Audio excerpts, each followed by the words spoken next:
Hola, bienvenidos a mi canal de Arts and Crafts. El día de hoy vamos a hacer un peldaño de cemento para el jardín. Antes de comenzar, no olviden suscribirse a mi canal para recibir esta y mucho más contenido. Los materiales que vamos a necesitar son una cubeta para revolver el cemento, una pala, un molde para hacer nuestro peldaño, 2 bolsas de cemento y piedras de río.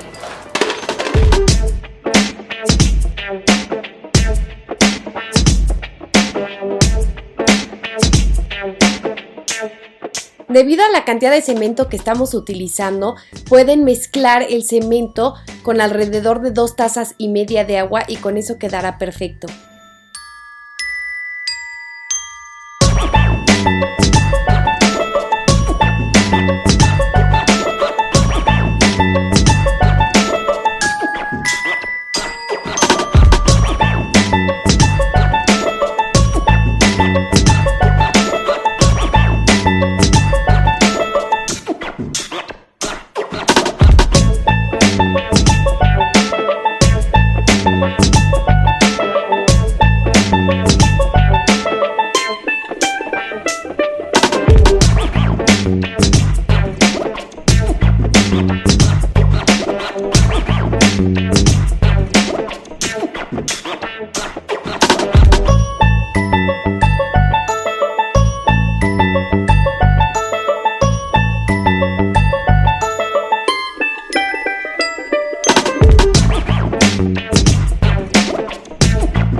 Al final lo dejaremos secar 2 días y después obtendremos nuestro resultado.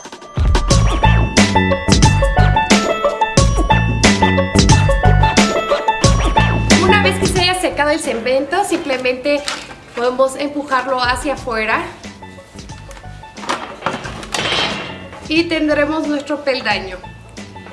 Ojalá les haya gustado esta manualidad. Por favor, no olviden darle suscribir o like. Por favor, dejen sus comentarios. ¡Hasta luego!